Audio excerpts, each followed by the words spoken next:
25 грудня, вівторок, 19 година в Україні. Час новин на телеканалі АТР. В ефірі «Заман підсумки». В студії для вас працює Тарас Кобзар. Дивіться сьогодні у випуску. Мусульмани – не терористи. Як окупанти нав'язують цей образ та навішують ярлики на чесних кримських татар. Ще троє українських моряків залишаться за ґратами до 24 січня 2019-го. Окупаційний суд відхилив апеляцію на зміну запобіжного заходу. Всесвітній флешмоб на підтримку полонених моряків. Жовто-блакитні кораблики як символ солідарності із захопленими в полон українськими військовими. Перша колекція дитячого кримсько-татарського одягу. Основа нарядів – стародавні етнічні костюми кримських татар. Як столиця приймала моду з національними мотивами.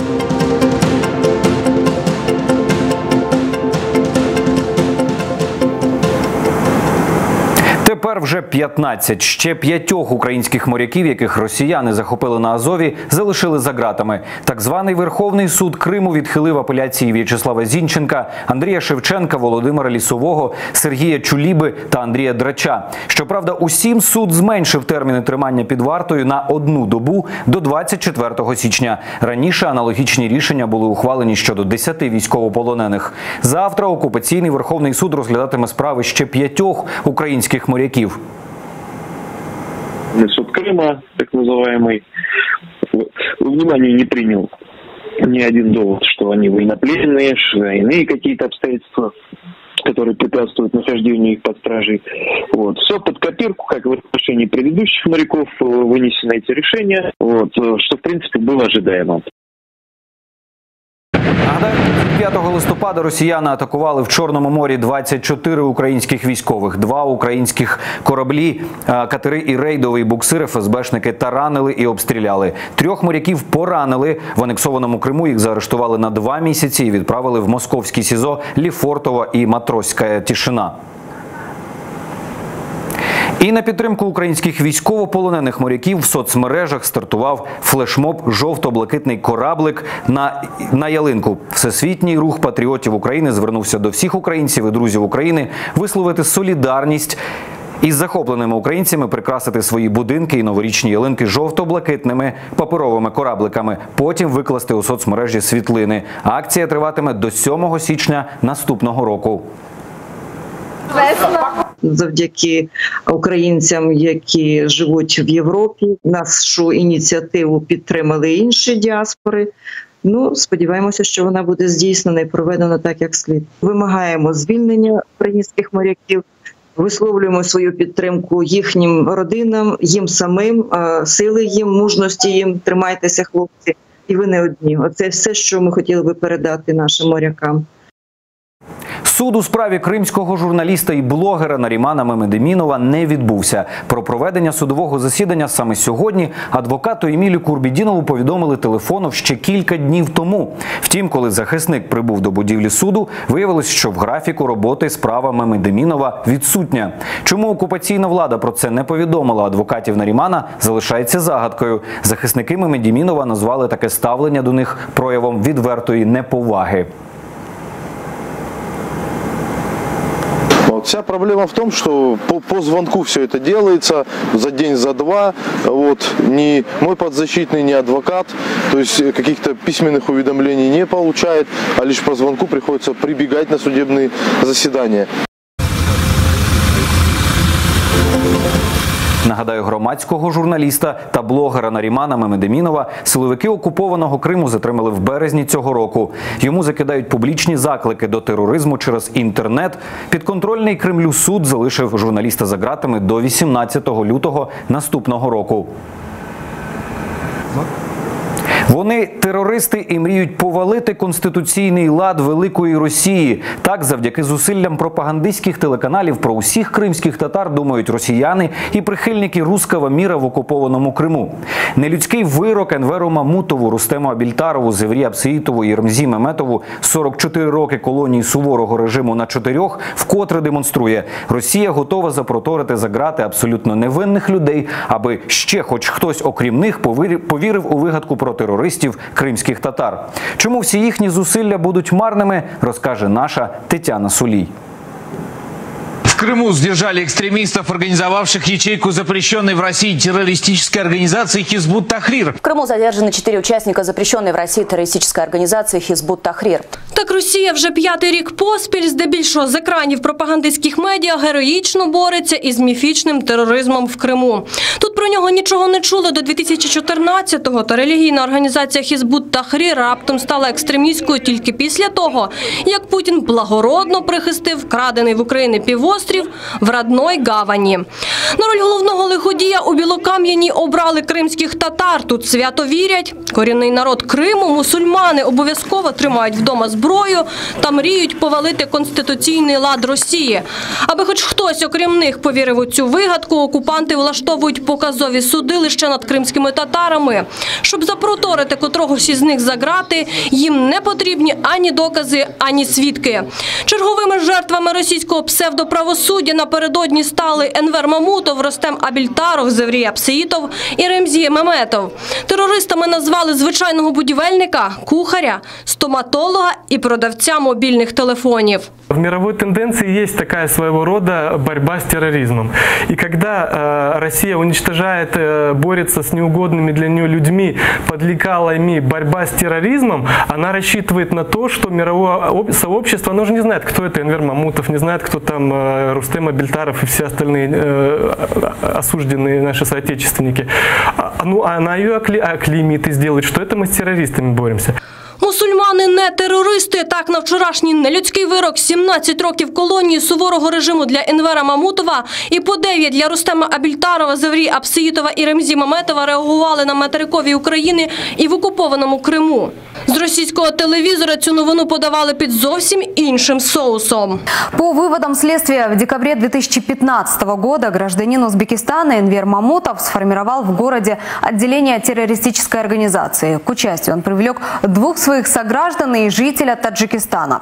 І буцімто терористи отримали заслужене покарання. За словами віце-президента Всесвітнього конгресу кримських татар Ленура Іслямова, судили не Енвера Мамутова, Рустема Абільтарова, Зеврі Апсеїтова і Ремзі Меметова, а увесь кримсько-татарський народ. Судили сегодня не Хизбут Тахрир, сегодня судили не какую-то бахчисарайскую группу. Судили в том числе, когда судили Чайгоза, когда судили Умерова. Это все судилища, которые делает Путин, это делают судилища над крымско-татарским народом. Поэтому это именно вот трагедия именно сегодняшних дней, когда мировое сообщество должно услышать крымско-татарский народ и должно поддержать.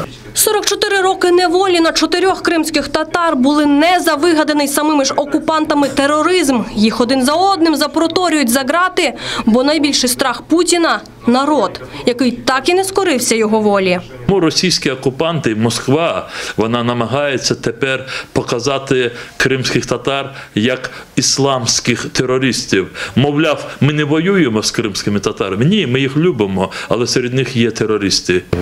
Животный страх против вот этих методов ненасильственной борьбы, которые наши соотечественники демонстрируют в Крыму, в оккупированном Крыму. И именно такая борьба вот на протяжении практически 5 лет в Крыму вызывают более опасность для России, и Россия мстит. Кримські татари, попри зусилля Кремля, ніколи не асоціюватимуться з терористами. Світ вже давно зрозумів, що єдиною загрозою для миру завжди була і лишається сама Росія. Тетяна Сулій, Заман, АТР. З нового року в Криму здорожчає проїзд в громадському транспорті. Чому окупанти вимушені піти на такий крок та для чого на площу у Феодосії звезли чимало рятувальної техніки, дивіться далі у нашому сюжеті. Новий рік – нові ціни. Окупанти піднімають вартість квитка на проїзд у громадському транспорті. Так, з 1 січня замість 13 рублів маршрутка коштуватиме 17. Це близько 7 гривень. Найдорожчим проїзд залишиться у Севастополі. Тролейбуси та автобуси з початку року там коштуватимуть від 17 до 20 рублів. Подорожчання окупаційна влада Криму називає вимушеним. Ціни зростатимуть щороку на 1 рубль. Окупанти кажуть, вартість проїзду у Криму і так нижча, ніж у Росії. Аби побудувати швидкісну трасу Таврида у Криму, окупанти вже вилучили понад 80 об'єктів нерухомості та конфіскували понад 2000 земельних ділянок. Уся нерухомість донедавна перебувала у державній власності та належала юридичним особам. Окупанти обіцяють компенсувати усі збитки. На усі виплати передбачено 700 мільйонів рублів. Розпочати планують за 3 тижні. Окупаційна влада квапиться. Ще до новорічних свят планують відкрити ділянку траси Керч-Сімферополь. Її довжина 190 кілометрів. Привокзальну площу у Феодосії заполонила рятувальна техніка. Там можна побачити з десяток ваговиків, квадроциклів та гідроциклів, які використовуються для рятування людей. Таку виставку техніки організували до Дня рятувальника, який Росії відзначається 27 грудня. І від сьогодні усі кримські МНСники працюватимуть у посиленому режимі. Особливий контроль за місцями, де відбуватимуться новорічні святкування. Мілена Амеді, Заман, АТР.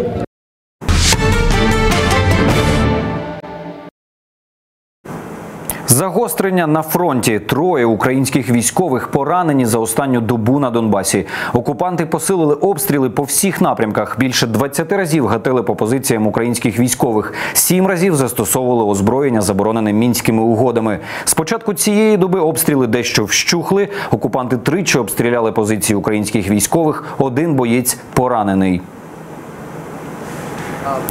Налякатись з першого разу не вийшло, вирішили ж спробувати іще. Росія розширила антиукраїнський санкційний список. До політиків, бізнесменів, громадських діячів і українських компаній, які вже нині там, додалися ще більш ніж 200 осіб та кілька організацій. Зокрема, це народні депутати Ігор Алєксєєв з Народного фронту, Олена Бабак з «Самопомочі», Олександр Вілкул з «Опозиційного блоку». Постанову про розширення чорного списку підписав прем'єр-міністр Росії Дмитрій Медведєв.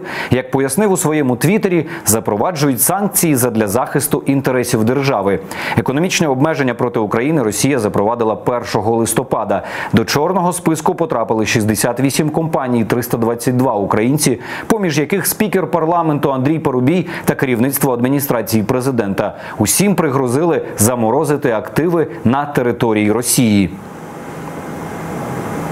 Звертаються по допомогу. Чому Туреччина просить долучитися до розслідування вбивства Джамаля Хашогі, Організацію Об'єднаних Націй? Хто образив президента Реджепа Таїпа Ердогана? Та як Росія випробовує підводні безпілотники для перевезення ядерної зброї? Про це докладніше в нашому міжнародному огляді.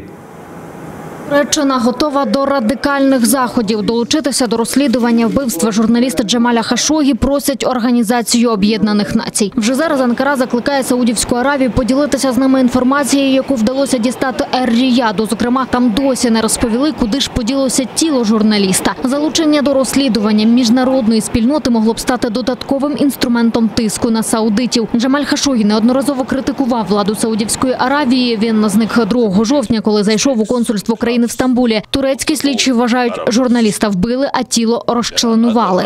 Проводячи власне розслідування, ми все ж чекаємо, коли саудівська сторона повідомить нас про результати свого розслідування, яке триває у Саудівській Аравії, і поділиться з нами і всім світом своїми висновками.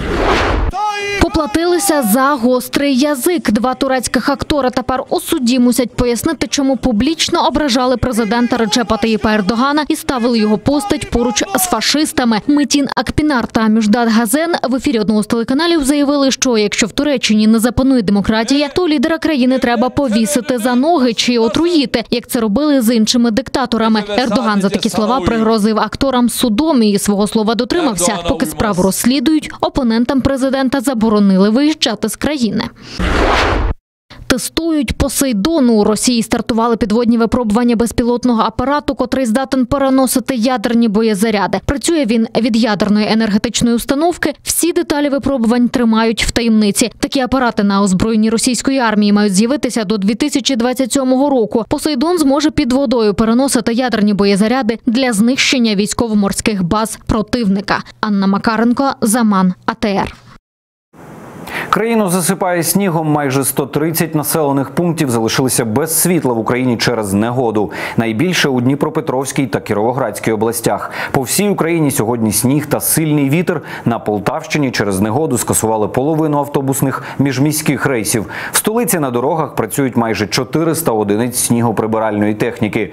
Вдень чи не найгірша ситуація склалася на Харківщині. Тут місцями метрові перемети в Харківському аеропорту затримують та скасовують скасовують рейси, без світла понад 100 населених пунктів. За прогнозами синоптиків, сніжитиме до кінця тижня.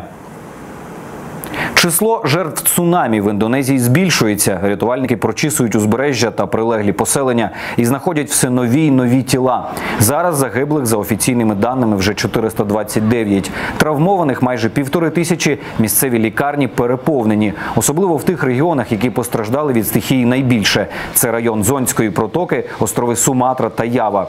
Цунамі накрило острівну країну цими вихідними. 20-метрові хвилі на океані здійнялися після того, як почав вивергатися вулкан Анак Кракатау. Спочатку я почув ревіння десь на відстані. Мій друг намагався зрозуміти, звідки ж ці звуки. Ми не надали їм значення. Я подумав, що десь на відстані гуде. А тоді ми знову почули гуркіт і нас накрило 2-метровою хвилею. Я почула крик, прохання про допомогу. Сестра Хазбані кудись зникла. Коли я прибігла, була цілковита плутанина. Хазбані хоч був поранений, але в безпеці. А от його сестру за кілька годин знайшли мертвою. Небезпеки немає. Вулкан Етна на італійському острові Сицилія місцевому населенню не загрожує. Про це заявили місцеві вулканологи. А от роботу литовища в Катанії довелося призупинити. Вулкан викидає в повітря стовпи попелу й диму. Через це видимість у небі різко впала. Етна прокинувся напередодні, одразу по тому, як Сицилія здригнулася від низки землетрусів. Сейсмологи зафіксували понад 150 підземних поштовхів. Цей вулкан – один з найпотужніших в Європі і прокидається по кілька разів на рік. Найсильніше виверження за останні 30 років було 1992 року. Загрози немає. Звісно, якщо ситуація на вулкані погіршиться, можуть виникнути ризики. Але зараз єдина проблема для місцевого населення – це попіл, який осідає останні кілька годин. А сьогодні до того ще й вітряно. Ми мали вилетіти рейсом о 15:10. Його перенесли, якщо не помиляюсь, десь на 22-гу. Це якщо все буде гаразд, бо ми чули тут не дуже добрі новини. І, можливо, доведеться взагалі лишитися на ночівлю в Катанії.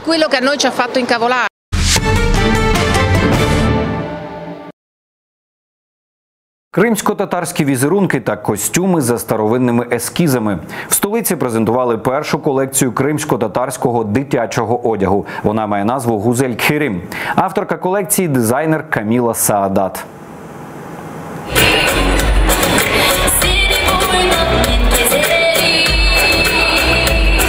На подіумі фестивалю дитячої моди «Зимові візерунки» колекція одягу кримсько-татарської дизайнерки Каміли Саадат. 10 юних моделей демонструють одяг у етностилі. Хлопчики у костюмах з кримсько-татарським національним орнаментом. Дівчата у фесках. Цей фестиваль – гарний привід розповісти про свою культуру, каже дизайнерка. Щоб елементи кримсько-татарської вишивки все время була на виду, щоб дівчатки це бачили. І, може бути, з часом вони будуть сприймати це не як какой-то эксклюзив, а как возможность каждый день носить красивую одежду, которая бы напоминала о Кримі.